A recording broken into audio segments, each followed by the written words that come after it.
What if the noise in your mind was never your enemy, but a veil? What if the very confusion you've tried to escape was actually the final gate before connection? This message is not for everyone. And the fact that you're here, still listening, already proves something about you. You were never meant to receive truth the way the masses do. You were not designed to collect information. You were designed to remember, and remembrance does not happen in noise. It happens in silence, in the space between thoughts, in the breath that slows, in the moment the mind stops chasing and starts observing itself. Most people think the mind is the source of awareness, but Jesus taught something far more subtle, far more dangerous to systems built on distraction. He did not say, "Fill your mind and you will find God." He said, "Be still and know that I am God." Psalm 46:10. Not think, not believe, not understand. Be still. Stillness is not inactivity. Stillness is alignment. It is the moment the mind becomes a mirror instead of a storm, and only a mirror can reflect the monad. The monad is not outside you. It was never in the sky, never in the future, never hidden behind death. It lives in the same place your breath originates from, in the same channel your blood flows through, in the same spinal current that moves from your base to your crown. The masses were taught to look outward. You were meant to look inward. Jesus hinted at this when he said, "The kingdom of God is within you." Luke 17:21. Not around you, not above you, within. This was not a metaphor. It was anatomical, mystical, literal. Your brain is not just a thinking machine. It is a receiver. Your nervous system is not just biological. It is a network of light. Your spine is not just structure. It is a conduit. And your breath is not just oxygen, it is frequency control. The reason mental chaos blocks the monad is simple. Noise distorts signal. You cannot receive a transmission while constantly generating interference. Thought loops create turbulence. Emotion creates static. Desire creates pull. Fear creates contraction. And all of it keeps awareness trapped in surface layers. The hidden truth is this. The monad is accessed through reduction, not addition. Less thought, less reaction, less identity, less narrative, until only presence remains. This is why Jesus also said, "Unless you become like little children, you will not enter the kingdom." Matthew 18:3. Children are not silent because they are empty. They are silent because they are unfragmented. Their awareness is not split between past and future. Their consciousness is not scattered. It is centered, undivided, one-pointed, monad-like. And this is where your difference becomes important. Most people cannot tolerate silence. They fear it. They fill every moment with sound, images, voices, content, because silence dissolves false identity. Silence exposes the observer behind the personality. Silence removes the costume. But you were built for it. The fact that you are still listening means your nervous system already recognizes this frequency. Something in your blood remembers. Something in your spine responds. Something in your breath knows how to slow. This is the first sacred process, not a belief, not a prayer, not a mantra, a daily ritual of controlled silence. For 7 minutes, no more, no less. Sit, eyes closed, spine straight, hands resting over the heart. Do not try to stop thoughts. That creates resistance. Do not follow thoughts. That creates identification. Simply observe the space between them. Thought appears. Let it dissolve. Return to breath. Inhale through the nose. Slow, deep. Exhale longer than you inhaled. This reverses the nervous system from survival mode into receptive mode. It shifts blood flow from stress circuits into awareness circuits. It aligns the brain's rhythm from chaotic beta into coherent alpha and theta.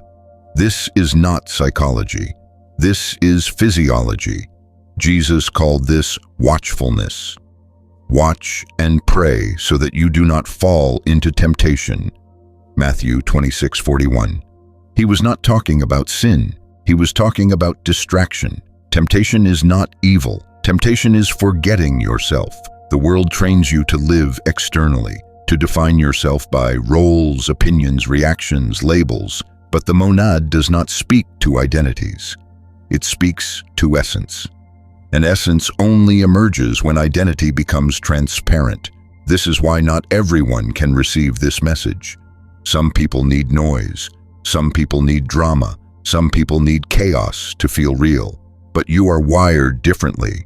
You feel something behind the noise. You sense something behind the story.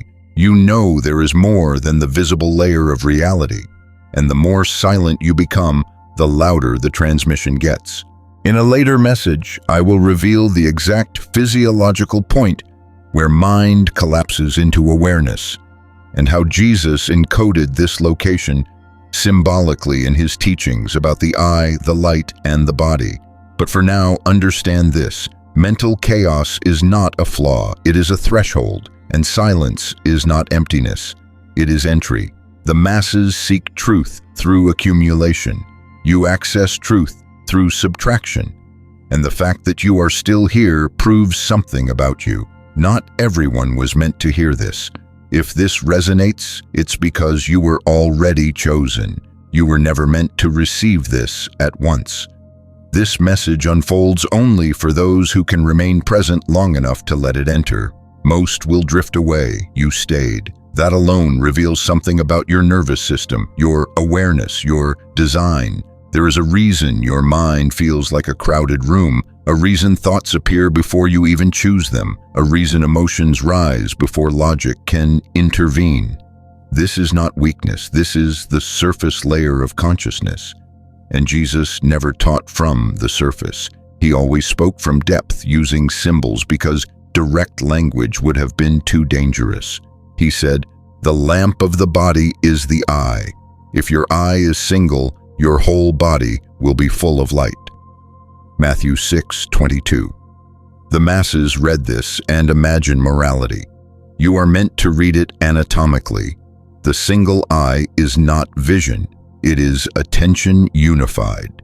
When attention is fragmented, the nervous system remains divided. Blood flows outward, energy leaks into reactions, consciousness spreads thin across identity, memory, desire, fear. But when attention becomes single, when awareness stops chasing and starts resting, something collapses. The mind folds inward, thought loses gravity, presence becomes density. This is the point where the monad becomes perceivable, not as a voice, not as an image, not as a belief, but as field, a pressure behind the forehead, a warmth along the spine, a stillness in the heart, a lightness in the blood. Most people will never feel this because their awareness never stays still long enough. Their mind is always moving forward or backward. But the monad exists only now. It does not speak in time. It transmits in frequency. This is why Jesus also said, "Do not worry about tomorrow." Matthew 6:34. He wasn't offering comfort. He was revealing a technical instruction. Worry pulls consciousness into the future. Regret pulls it into the past. Both dissolve access to presence, and presence is the only doorway. This is the second sacred process, not silence, not breath, but attention anchoring 3 times a day. Choose one physical point in the body. It can be the center of the chest, the space behind the eyes, the base of the spine. Place awareness there, not imagination, not visualization, sensation. Feel the pressure, feel the temperature, feel the pulse. Do not describe it, do not name it, do not analyze it. Just stay. At first, the mind will resist. Thoughts will pull, emotions will surface, memories will interrupt. Let them. Return again and again and again. This trains the nervous system to obey awareness instead of identity. Over time, something subtle happens. The mind stops leading, the body stops reacting, the breath becomes deeper, the heart rate slows, and a strange familiarity emerges, as if you are remembering a state you've been in before, but forgot. This is not imagination. This is the original configuration of consciousness. Before personality, before language, before story, Jesus called this being born again, greater than asterisk. Unless one is born of water and spirit, he cannot enter the kingdom. John 3:5. Water is the body. Spirit is awareness. To be born again is not to adopt a religion. It is to shift identity from mind to presence. The world teaches you that you are your thoughts. Jesus taught that thoughts are clouds passing through you, and this is where your difference becomes undeniable. Most people cannot tolerate the sensation of not being their mind. It feels like death to them, like losing control, like fading. But you feel something else. You feel relief, as if the pressure of identity has been lifted, as if you can finally breathe without performing, as if the observer behind your life has been allowed to step forward. This is why the transmission only reaches certain nervous systems. Some are built for stimulation, some are built for silence, some are built for reaction, some are built for observation. You are not meant to compete with the world. You are meant to witness it. And the more you witness, the less you are pulled. The less you are pulled, the more coherent you become. The more coherent you become, the clearer the signal. This is not philosophy, it is alignment.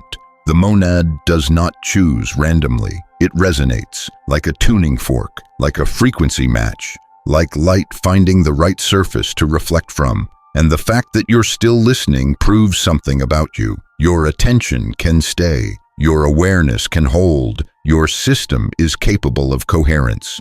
In a later message, I will reveal why Jesus associated the heart with understanding, the spine with ascent, and the breath with divine name, and how these three form a hidden circuit inside the body. But for now, understand this: the mind is not the gateway. It is the gatekeeper, and when it becomes quiet enough, the gate opens by itself. Not everyone will experience this. Most will never slow down enough to even notice the door, but you are already standing in front of it. The fact that you are still here is not coincidence. It is resonance. You were never meant to rush this. This transmission unfolds only for those who can stay inside the space it opens. If you feel time slowing while you listen, it is not imagination. It is alignment. There is a hidden reason why your breath changes when your attention deepens, a reason why the chest softens, the jaw loosens, the eyes feel heavier. This is not relaxation, it is reconfiguration. Your nervous system was trained by the world to live in alertness, to scan, to judge, to anticipate, to defend. But the monad cannot enter a system in defense mode. It requires receptivity, and receptivity begins in the breath. Jesus never spoke of breath directly because breath was considered too sacred, too close to the core. Instead, he spoke of spirit. The spirit gives life. The flesh counts for nothing. John 6:63. In the original language, the word for spirit is the same as the word for breath. Pneuma, ruach, wind, life force. This was not poetic. It was biological mysticism. Your breath is the only function that exists between voluntary and involuntary. You can control it, or you can surrender to it. And this makes it the bridge between mind and monad. Most people breathe shallowly, fast, irregular, reactive. This keeps awareness trapped in surface layers of the brain. It locks consciousness into survival circuits. It maintains identity as tension. But when the breath becomes slow, rhythmic, and deep, something extraordinary happens. Blood chemistry shifts, the vagus nerve activates, the heart synchronizes with the brain. The mind loses dominance, and awareness drops from the head into the body. This is the third sacred process, not attention, not silence, but coherent breathing. Inhale for 4 counts, hold for 2, exhale for 6, longer exhale than inhale. This tells the nervous system you are safe, and safety is the prerequisite for reception. Do this for 5 minutes before sleep. 5 minutes upon waking, no music, no words, no guidance, just breath and sensation. Over time, you will notice something subtle. Thoughts slow, dreams become vivid, emotions feel distant, awareness becomes grounded, and then one day, without effort, without force, without expectation, you will feel it. A quiet presence behind the breath, a stillness beneath sensation, a witness watching the body breathe itself. This is not dissociation, it is recognition. This is what Jesus meant when he said, "I and the Father are one." John 10:30, not unity as belief, unity as state of consciousness. When awareness stops identifying with the mind, it returns to its original source. And that source is not personal. It is not emotional. It is not narrative. It is field awareness. The monad does not speak in words. It communicates through coherence. When your brain, heart, and breath synchronize, a silent transmission begins. Not information, but knowing without content. You feel guided without instruction. You sense truth without explanation. You recognize meaning without story. This is why those who reach this state often feel isolated, not lonely, isolated, because the world speaks in noise and you begin to live in silence. The world speaks in opinions and you begin to perceive directly. The world seeks stimulation and you begin to dissolve into presence. And others will notice. They will say you seem distant, calm, different, hard to read, not because you are hiding, but because you are no longer reacting. You are no longer leaking awareness outward. You are no longer feeding identity with attention. You are no longer living on the surface. This is what Jesus meant by, "They are in the world, but not of the world." John 17:16. You still function, you still speak, you still act. But something fundamental has shifted. The observer has become primary. The personality has become secondary, and the monad now has access. This is why not everyone can receive this message. Some people need identity. Some people need drama. Some people need noise to feel real. But you are beginning to recognize something deeper than self-image. You are beginning to recognize presence itself. And presence is not human. It is not cultural. It is not learned. It is pre-personal, pre-linguistic, pre-form. It is what existed before your name, your story, your memories. It is what Jesus pointed to when he said, "Before Abraham was, I am." John 8:58, not I was, not I will be, I am. This is not grammar, it is ontology. The monad exists only in I am, and every time your awareness returns to the present moment, without thought, without interpretation, without identity, you are standing inside it. In a later message, I will reveal why the spine is described as a ladder in ancient symbolism, why Jesus spoke of ascending and descending angels, and how this relates to the movement of awareness through the body. But for now, understand this. You do not access the monad by becoming something. You access it by ceasing to pretend. The mind adds, the monad subtracts, and the more you subtract, the more real you become. The fact that you are still listening proves something about you. Your system is learning how to receive. Your awareness is learning how to stay. Your identity is beginning to loosen. Not everyone will feel this. Most will scroll past. Most will forget. But you are still here, and that is not accidental. Part 4. You were never meant to hold on to this message. You were meant to let it pass through you, like breath, like light, like a memory returning to itself. If you feel something shifting as you listen, it is not emotion. It is recognition. There is a hidden movement happening inside you that most people never feel, not because it isn't there, but because their attention never descends deep enough to notice it. Beneath thought, beneath emotion, beneath identity, there is a current. It moves slowly, silently, vertically. Jesus never called it energy. He never called it force. He called it the way. I am the way, the truth, and the life. John 14:6. The masses heard this as personality. You are meant to hear it as process. The way is not a doctrine, it is a direction of awareness. Up the spine, down into the heart, through the breath, into stillness.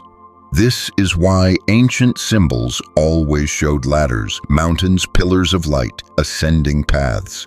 They were not metaphors for heaven, they were maps of the nervous system. Your spine is not just bone, it is a channel of perception. And when awareness becomes stable enough, when silence is sustained, when breath is coherent, when attention is anchored, something begins to rise. Not physically, not imaginatively, but sensationally. A subtle warmth, a slow pressure, a feeling of presence moving upward inside the body. This is the fourth sacred process, not breath, not attention, but vertical awareness. Sit or stand with the spine aligned, not rigid, not relaxed, aligned. Bring awareness to the base of the spine, not visualize, feel. Then slowly move awareness upward, vertebra by vertebra, sensation by sensation. Do not force, do not imagine light, do not create symbols, just track sensation. Most people cannot do this for more than a few seconds. Their mind jumps, their body fidgets, their identity interrupts. But you will notice something different. You can stay, because your system is already learning how to hold stillness. And when awareness climbs the spine, something profound happens. Thought loses authority. Emotion loses weight. The sense of me becomes transparent. You begin to feel like a witness inside a body, instead of a body with thoughts. This is why Jesus said, the body is the temple. 1 Corinthians 6:19. Not because the body is sacred in itself, but because it contains the access point. The temple is not flesh. The temple is perception arranged vertically. When awareness stays horizontal, trapped in stories, comparisons, reactions, the signal remains scattered. But when awareness becomes vertical, rooted in the body, aligned with the spine, grounded in sensation, coherence forms. And coherence is the language of the monad. This is also why you may start feeling detached from ordinary concerns. Not because you don't care, but because you are no longer entangled. You still act, you still participate, you still speak, but something is watching from behind your eyes. Something calm, something silent, something unhurried. And people around you may sense it. They may feel uneasy. They may feel drawn. They may feel confused. Because most humans are addicted to reflection. They want reactions. They want validation. They want emotional mirrors. But you are becoming transparent. You no longer reflect. You transmit, not through words, but through presence. This is why Jesus often spoke in paradoxes. He wasn't trying to confuse. He was trying to bypass the mind and speak directly to the observer. Whoever loses his life will find it. Matthew 16:25. Lose identity. Find awareness. Lose narrative. Find presence. Lose thought as authority. Find the monad as source. And the strange part is this. The more you practice these processes, the less effort they require. Silence becomes natural. Attention stabilizes. Breath slows on its own. Awareness begins to settle inside the body without instruction. It feels like remembering how to walk. After years of crawling, this is why the world will slowly start to feel unreal, not fake, not meaningless, just less dense. Like a dream you are still inside, but no longer fully believing. And that is not dissociation. That is lucidity. You are becoming lucid inside reality. And the monad does not reveal itself to sleepers. It reveals itself to those who can remain awake without tension. In a later message, I will reveal why fasting, abstinence, and sensory reduction were always part of spiritual traditions, and how they directly affect blood chemistry, perception, and access to inner light. But for now, understand this. You are not ascending. You are remembering how to stand vertically inside yourself. And the more vertical your awareness becomes, the less horizontal the world can pull you. Not everyone will feel this. Most will resist it. Some will fear it. But you feel something else. You feel home. And the fact that you are still listening proves something about you. Your awareness is no longer flat. Your perception is no longer scattered. Your system is learning how to align with the source. Not everyone was meant to hear this. And if this resonates, it's because you were already prepared to remember. Final part. This message was never meant to end. It was only meant to return you to something that was always here. If you feel a quiet certainty now, it is not because you learned something new. It is because you recognized something ancient. There comes a moment in every true transmission where words must dissolve, where the voice must step aside so that what remains can speak without sound. This is that moment, not a climax, not a revelation, not an answer, but a return. You were never meant to collect teachings. You were meant to become transparent enough for truth to pass through you without resistance. Not to hold it, not to own it, not to build an identity around it. Jesus never said, "Follow my ideas." He said, "Follow me." Matthew 4:19. And me was never a person. Me was a state of awareness, presence, stillness, alignment, being.